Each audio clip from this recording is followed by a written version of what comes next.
नमस्कार दोस्तों, आप सभी का स्वागत है गुरुकुल स्टेनो क्लासेस जोधपुर में। आपका डिक्टेशन शुरू होगा 5 सेकंड बाद।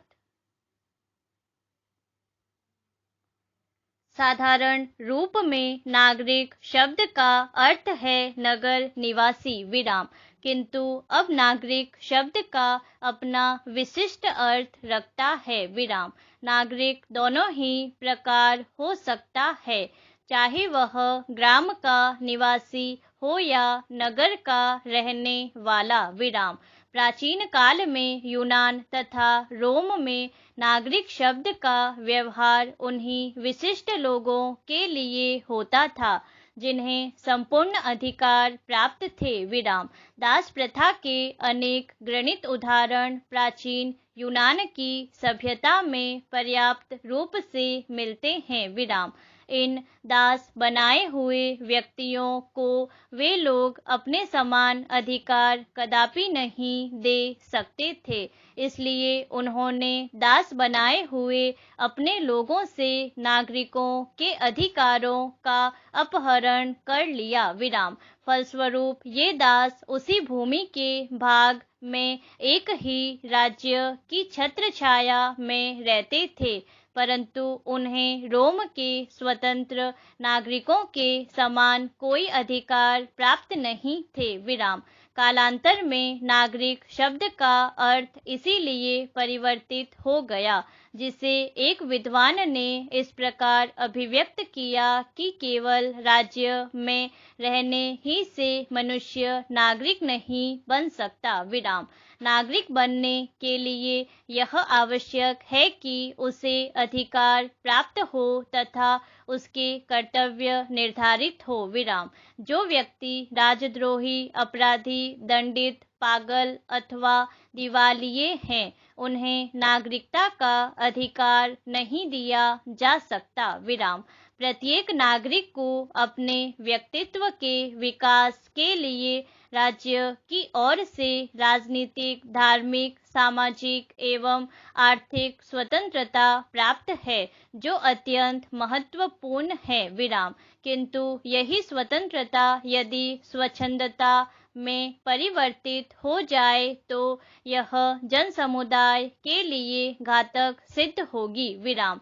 नागरिकों को अपने कर्तव्य के प्रति सजग होने की आवश्यकता है विराम। पैरा मुख्यतः प्रत्येक राज्य में 4 प्रकार के नागरिक होते हैं: अल्पवयस्क नागरिक, मताधिकार प्राप्त वयस्क नागरिक, मताधिकार से वंचित वयस्क नागरिक और नागरिकता प्राप्त किए हुए नागरिक विराम। नागरिकों की उन्नति का उत्तरदायित्व स्वयं नागरिकों पर ही निर्भर होता है विराम। राज्य तो प्रत्येक उन्नति के कार्य में यथेष्ट सहायता प्रदान करता है, हालांकि राज्य में सर्वोच्च पद पर आसीन और सत्तासीन व्यक्ति भी एक नागरिक ही होता है विराम। नागरिक जीवन में राज्य की ओर से हमें नागरिक स्वतंत्रता प्राप्त है विराम। हमें भाषण देने और लेख लिखने की पूर्ण स्वतंत्रता प्राप्त है, किंतु साथ ही नागरिकों का कर्तव्य है कि ऐसे लेख या ऐसे भाषण न दे कि जिनसे जनता की सांप्रदायिक एवं धार्मिक भावना कटुता से उभर उठे विराम। नागरिक जीवन का प्रथम चरण है सहयोग, अर्थात मनुष्य समाज में किस प्रकार अधिक से अधिक शांतिपूर्ण अवस्था में रहकर अपनी उन्नति की ओर बढ़ता जाए विराम। यदि कोई व्यक्ति किसी की हत्या करने की चेष्टा करता है तो राज्य का कर्तव्य है कि ऐसे व्यक्ति को उसके अपराध का उचित दंड दे विराम।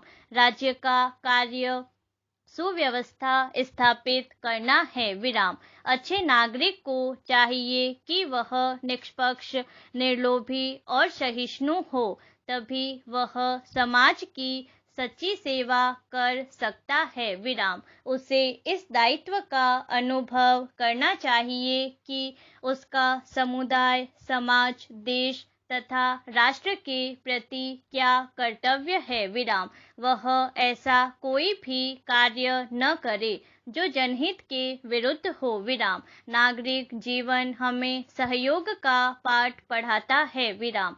मनुष्य एक सामूहिक प्राणी है। वह केवल एकांत निर्जन पहाड़ों में अपना समस्त जीवन नहीं व्यतीत कर सकता। कितनी ऐसी वस्तुएं उसके दैनिक जीवन के प्रयोग में आती है जो न जाने कितने मनुष्यों के सहयोग से ही उसे प्राप्त हुई है विराम। सभ्यता के प्रारंभिक काल के शुरुआती चरणों में भी मनुष्य ने अपनी सुरक्षा और आवश्यकता के हेतु काफिले बनाए थे। अकेला वह तब भी नहीं रह सका था विराम पैरा। आज सभ्यता ने जब मनुष्य को समस्त सुख एवं शांति में जीवन का आश्वासन दिया है, तब तो उसके प्रति हमारे कुछ निश्चित कर्तव्य भी है जिनका पालन करना नितांत आवश्यक है विराम। राज्य की ओर से हमें विशिष्ट अधिकार प्राप्त है, जिनमें सबसे महत्वपूर्ण है शांति और सुरक्षा का अधिकार विराम। राज्य का कर्तव्य है कि वह चोर डाकुओं तथा गुंडों से हमारी रक्षा करे विराम। इसलिए सरकार की ओर से सुव्यवस्था स्थापित करने के लिए पुलिस नियुक्त होती है, तो बाह्य आक्रमणों से भी देश की रक्षा के लिए सेना का गठन करना आवश्यक है विराम।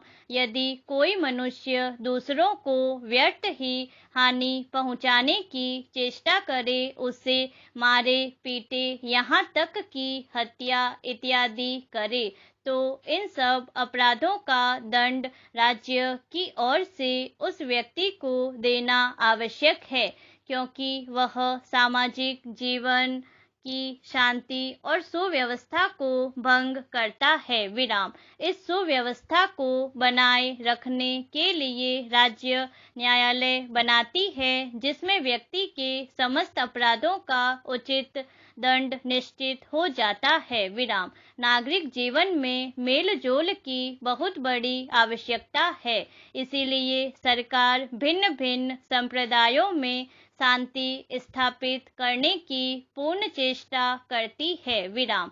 राज्य हमारी जान माल की रक्षा करता है विराम।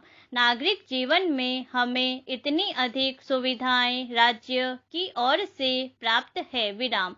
प्रत्येक नागरिक जब इतने अधिकारों का भागी है, तो उसके कर्तव्य भी है जिन्हें उसे पूरा करना चाहिए विराम। विशिष्ट कर्तव्यों का पालन करके ही समस्त राष्ट्र का जीवन सुखी हो सकता है विराम। जैसे हमें आर्थिक स्वतंत्रता का अधिकार प्राप्त है विराम, हमें यह अधिकार प्राप्त है कि हम जिस व्यवसाय को अपनाना चाहे अपनाएं विराम। बाहरी देशों से व्यापार करने की स्वतंत्रता है, लेकिन हमें इस प्रकार के कोई भी कार्य करने की राज्य अनुमति नहीं देगा जो देश की भलाई और प्रतिष्ठा के विरुद्ध हो विराम पैरा। हमें अपना स्वतंत्र रूप के वैयक्तिक विकास करने का अधिकार प्राप्त है विराम। हम जिस धर्म को अपनाना चाहे अपनाएं विराम। धार्मिक स्वतंत्रता का अधिकार प्रत्येक नागरिक को है विराम। वह जिस देवी देवता की उपासना करना चाहे वह कर सकता है, किंतु सामाजिक जीवन को शांतिमय बनाने के लिए यह आवश्यक है कि वह अन्य धर्मों के प्रति उदार भी हो विराम। अच्छे नागरिक को समस्त सांप्रदायिक वैमनस्यों और भेदभावों को भुला देना होगा विराम। भारतवर्ष में जाति प्रथा के जटिल हो जाने के साथ धार्मिक मान्यताओं के बंधन जकड़ते गए विराम। शूद्र ईश्वर के मंदिर में उपासना नहीं कर सकता था विराम। छुआछूत ने मानव को मानव से ही कितनी दूर हटा दिया विराम।